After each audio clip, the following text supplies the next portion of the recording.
Fake news has been around for as long as human beings could communicate.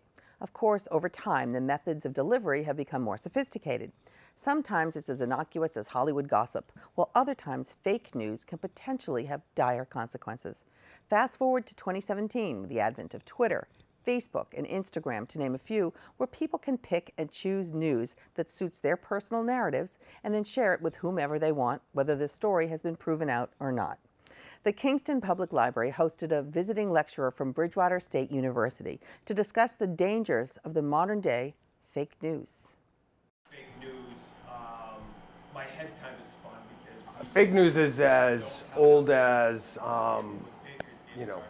spoken communication when you get down to it. It's obviously mass media really does nothing more than amplifies the message, and the internet has amplified that message even more than we've ever seen before. And so I think over the course of the past 10, 15 years, it's become more of a concern because rather than staying in one social network or one geographic area, now it can instantaneously spread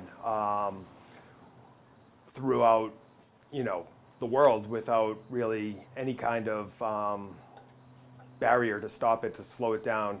And it's kind of a case, once something's on Twitter, once something's on Facebook, it's there and people are going to assume it's real, rightly or wrongly. And once it's out there, it's like trying to put toothpaste back in the tube. You just can't do it.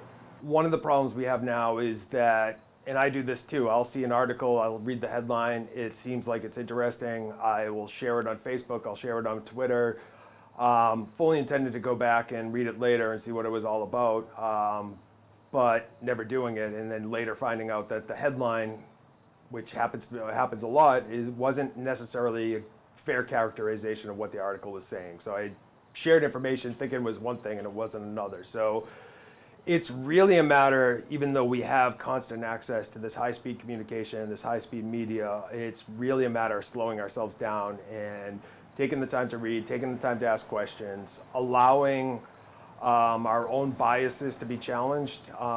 We tend to only spread fake news when it's something we want to believe, something that confirms our point of view. So if something seems too good to be true, there's a good chance that it is too good to be true. So I don't think anybody's going to go out and be able to solve this problem. It would be great if they could, but I think the hope is that they'll understand the complexity of the problem and they'll understand that it's a problem that we need to address because it's going to take time to address.